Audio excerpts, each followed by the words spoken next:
This episode is brought to you by Shopify. Looking to start a side hustle or become your own boss? Do it with Shopify. Whether you're selling succulents or stilettos, Shopify has the industry-leading tools to help you create, control, and grow your own business. So get serious about selling and get Shopify today. Sign up for a £1 per month trial period at shopify.co.uk/special offer, all lowercase. That's shopify.co.uk/special offer.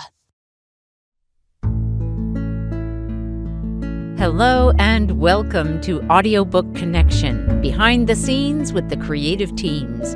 I'm Becky Parker Geist and I'm your host. Audiobook Connection is your place to learn about the audiobook creative process and for authors to learn valuable tips on producing and marketing your audiobooks. This podcast is sponsored by Pro Audio Voices, helping great stories come alive through audiobook production and marketing. Hi, thank you so much for joining me today. We're going to talk about podcasting, and we're going to focus on step number 1, which in my book is identifying what your gift is and spinning off from that who your podcast will serve and what you're bringing to the world through having your podcast. Because I think that this is really the starting block, the foundation on which everything else is built. So it is likely that if you're considering doing a podcast, you already have some idea about what this podcast will be like. And you probably have some idea or at least energy enthusiasm around what it's going to be. Let's dive down a couple rabbit holes here and start off with the question for yourself of what is your gift? What is it that you want to focus on and bring forth through your podcast?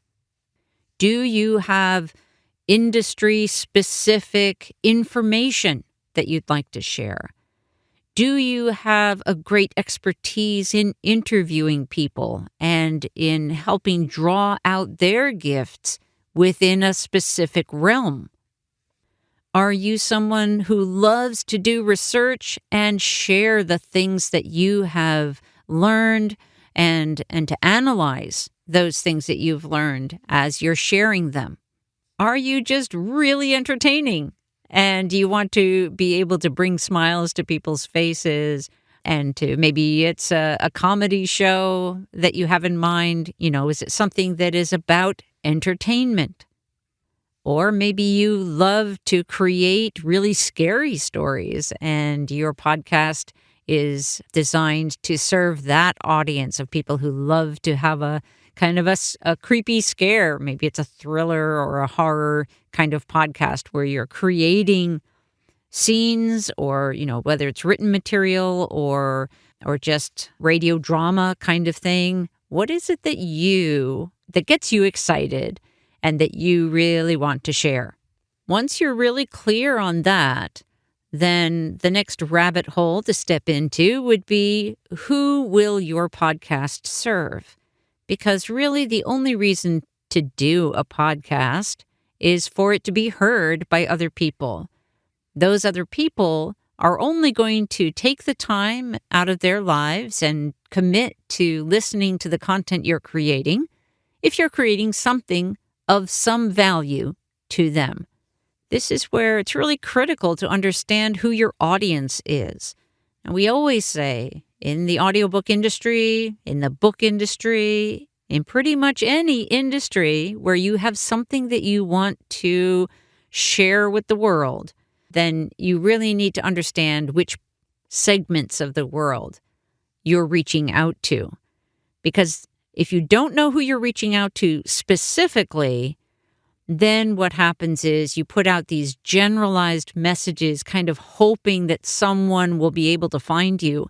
And we're so inundated with messaging and we're so overloaded with the amount of content that is available to us that unless it is more directed, we're just not going to find it. Even if as a listener, I may be really interested in your content, if you're not putting it out into the world in a way that is going to bring it to my attention, then I probably won't ever find it. Just because there's so much else out there that is a little more effectively bringing it to my attention. Regardless of what your podcast is going to be about, what kind of information or entertainment you're going to share as a part of your podcast, you need to get clear on what's in it for your audience. So who is your audience is a hand-in-glove kind of connection with what's in it for them. Who are the people who are looking for what you have to offer? And how will they be benefited from listening to your podcast?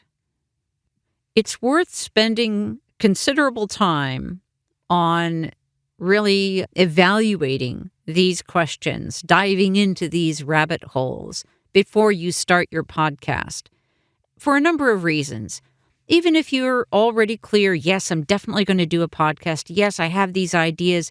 If you're not clear on these questions, then you run the risk of either losing your steam, kind of letting the energy diminish from your podcast because you're not on solid footing, or also potentially never reaching your audience. Now let's take that next step into the rabbit hole of your goals. So we talked about your audience and what they need. What is your goal for you? What will creating this podcast do for you? Another way to ask this question is, what's your why? It might be that you have other products or services that you would like to use your podcast to help promote. Could be an audiobook, could be other formats of your book or your whole platform as an author. It could be some kind of coaching you offer or retreats that you run.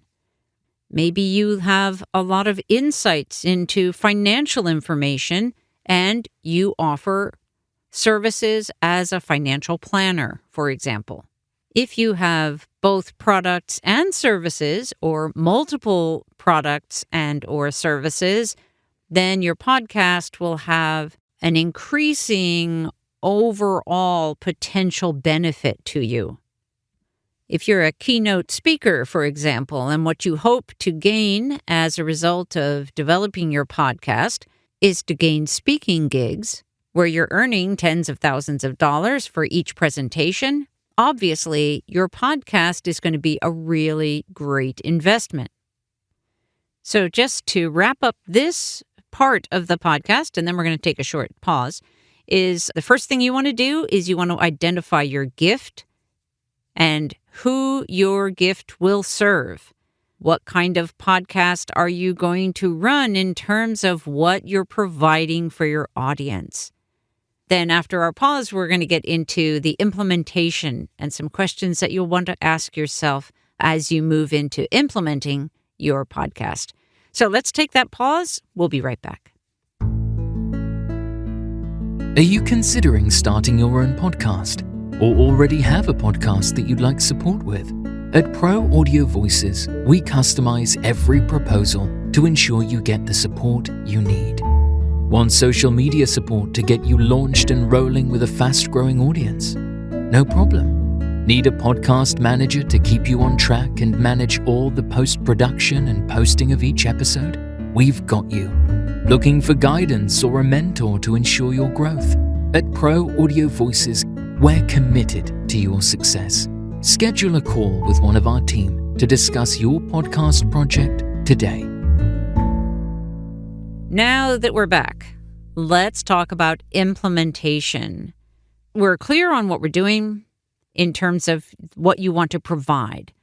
Now, there are many different styles of podcasts, and so the first thing you'll want to do, now that you're clear on your goals and what you're providing, you're going to want to determine your style.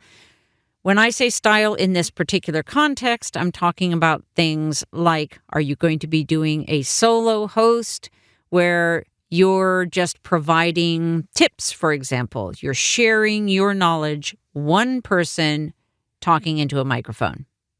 Or are you interviewing people? If you're interviewing people, what kinds of people are you interviewing? What will your listeners get from those interviews? Understanding the answer to that question is really helpful so that as you are booking guests and then creating the questions for those guests, knowing your focus and what's in it for your audience will really help you create the questions that you're going to be asking and thereby creating content that overall is going to be the most beneficial to people. Other types of podcasts, you might be podcasting out a serial version of your audiobook. A podcast like this might not have your voice at all. It might be the professional narrator who recorded your book for you, and it's created and released as a podcast. This type of podcast is a great way to market an audiobook. Even though you're technically giving it away for free, one piece at a time, there are marketing benefits from putting it out there as a podcast. One of those is that you're reaching a different audience many times because a podcast listener is not necessarily yet an audiobook listener. They are a closely related audience, but they are different.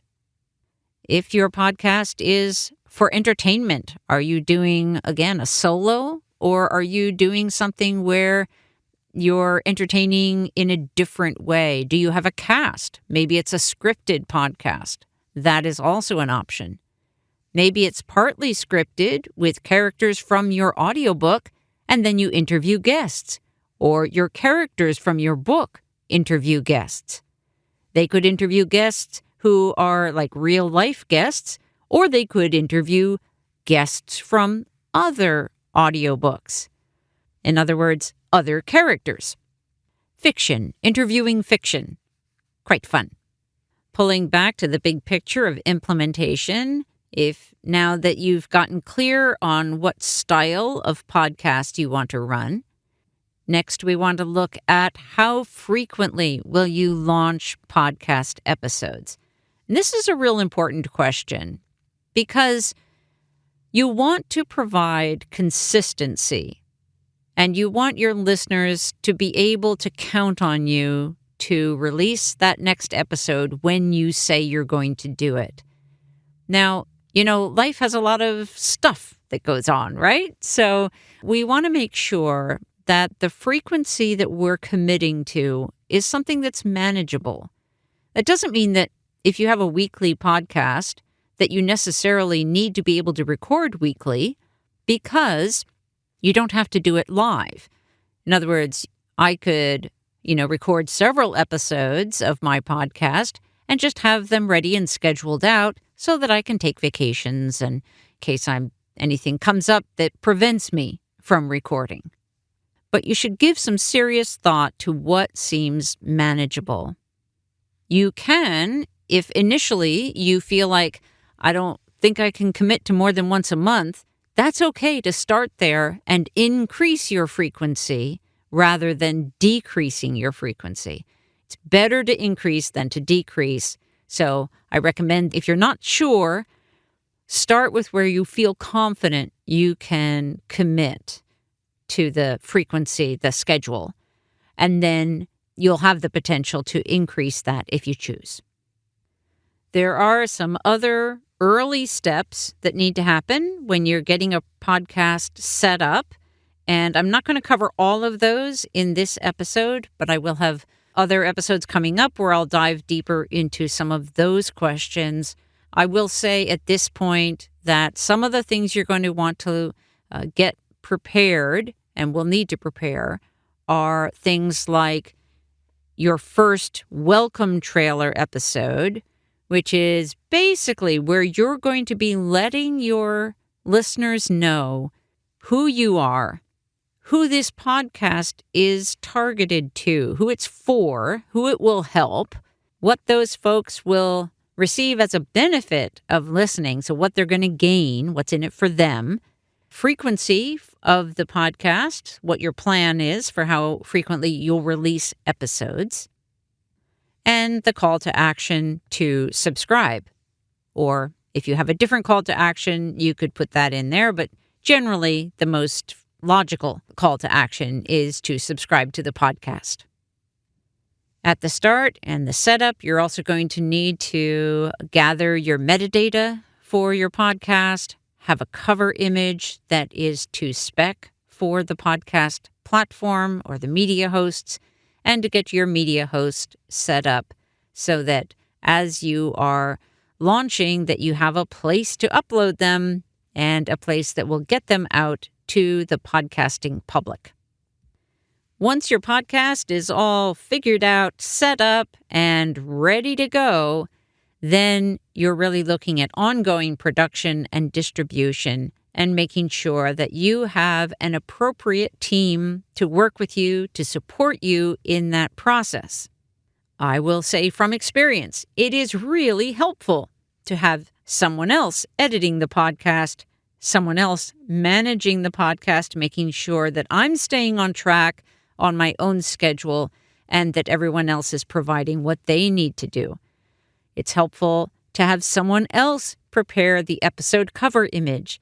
So all of these are possible, as well as having someone in place to help market. Now, you can do all of these things yourself. And if that appeals to you, great. If it doesn't, select the things that you would rather delegate to somebody else and work with a team. So I'm going to wrap this one up for today. We'll have future episodes that will talk more about podcasts, but I encourage you, if you are considering starting a podcast and are looking for a team and some guidance, to schedule a call with us to discuss your plan in your podcast. Go to proaudiovoices.com, hit the Get Started, and you can schedule a call to talk with me or one of our team members. All right. I hope that this has been valuable for you. If you have questions, I'd love to hear what they are. You can email me at ac@proaudiovoices.com. That's AC for Audiobook Connection at proaudiovoices.com. Thank you so much for listening. I look forward to speaking with you if you are someone who's got a podcast idea and ready to get started. Thanks for joining us for Audiobook Connection, behind the scenes with the creative teams. Please take a moment to subscribe at audiobookconnection.com. The podcast is sponsored by Pro Audio Voices, helping great stories come alive through audiobook production and marketing. Learn more at proaudiovoices.com. Again, thanks for being with us, and please join us next week.